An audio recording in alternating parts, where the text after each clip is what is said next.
Come on, you. Put this guy here. This one's always a pain too if I don't turn the steering wheel. Welcome back to the shop, friends. So we got a really cool video today. I think we are going to see if this grease gun can run off the single Airby compressor stuffed under the hood of my Jeep. And then also, we're gonna try to upgrade that coupler with something a bit nicer. So let's take a look. Before we test this thing out using the Jeep compressor, let's go ahead and replace this coupler with a new one. I don't think these are bad actually. In fact, it holds on really well, but I can't adjust it and it holds on too well. It's really hard to get on. So we'll just take this guy off and replace it with something a bit better. And what is that better thing? Well, that's this guy. Now I've never used these, but supposedly they're really good. This one is made in South Africa, which is kind of cool. But I've never used them. They're supposed to be really good, so we'll be testing that out too. So what do we get in the packaging here? Looks like we get, what is this? Coupler seal replacement. So that's kind of nice. That means this piece is rebuildable. Seems like if anything wears out, we just rebuild it. I like that. I like when pieces are rebuildable and they're just not throwaway. Let's see. Made in South Africa, stamped here, US patent. That feels really nice. This thing is a chunker, man. Compared to like what you typically get, which is that little guy, this thing's got some weight to it. I like it. It's also, looks like it's got more jaws in here. I think your typical one has got like 3. This appears to have 4. And I think that's probably a good thing, I'm assuming. So let's get this on here.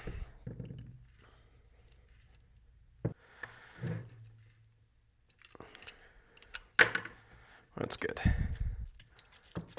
Well, that's going to be nice. I like that. Okay, let's look at the other piece.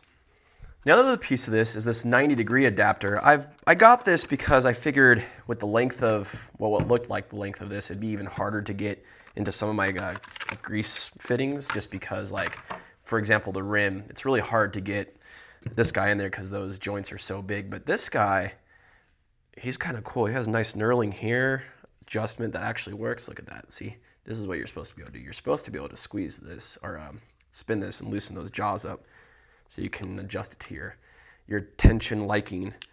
But let's see, is it indeed smaller? It is. It is smaller by a little bit, which is good. I think this is gonna be the trick to get it into all those places that we had problem with last time.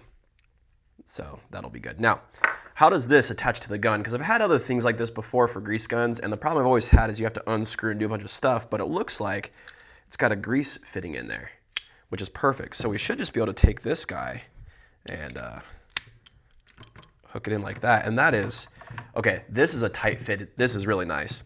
So you take this, you shove it in here, right? And look at that, very little wobble or slop. A lot of times you get these weird accessories and you put them on here and they're manufactured so poorly that they just weave a wobble around and I don't know, they don't end up really working. But that, look how quick that is. Oh, I like that. That is so nice. And this kind of gives you a little bit extra reach too, I guess, if you need it. So, okay, let's go ahead. We'll fire up the Jeep, fire up the compressor on the Jeep, get this all hooked up and see if it works.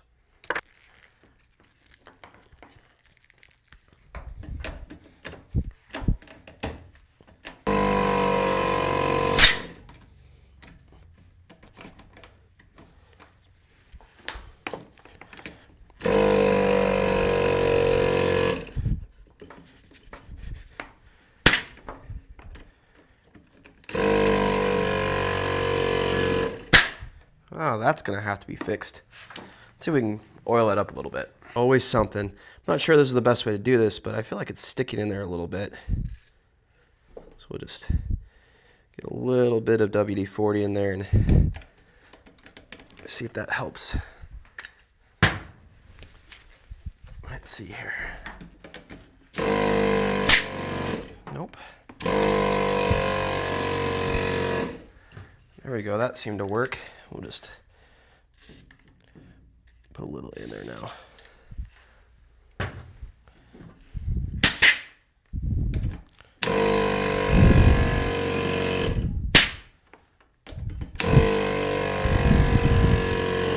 Okay, good. Now we can continue.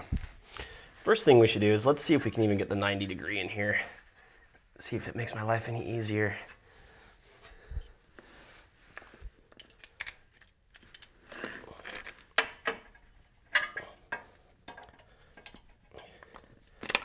Oh, that worked. All right, now let's see.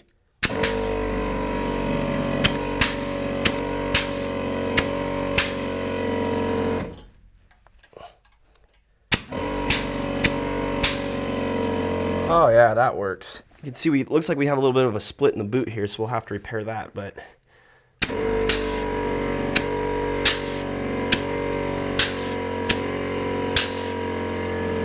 yeah, that works. I mean, yeah, the compressor has to kick on a lot to keep up, but it works. I don't know how to get that off. Let's see if I do that maybe. And wow.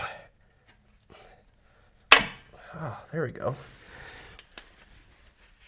Get all that junk off there, but that does work. All right, let's try something else. Another area that's historical hard is this pitman arm here. It's very close. So if we just pop that guy on there and clip this guy in here.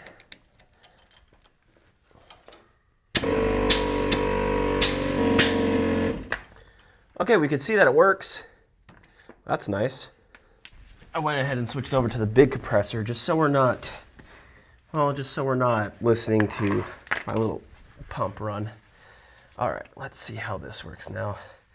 Now these are already been greased. You know, we did this on the last video, but let's just see how this, I'm more curious how this works more than anything.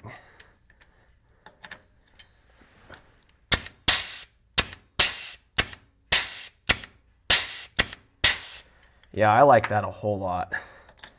A whole lot. It's so easy to attach, you know.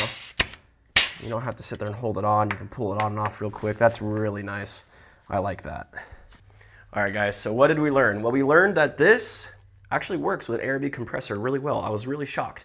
And I just have the single, right? So if you have a dual compressor or something equivalent and bigger, or you have a tank on your vehicle, you can definitely run one of these without any problems. Seems it doesn't use a whole lot of volume, it just needs the pressure, but a little bit of volume would help you run this a bit more efficiently.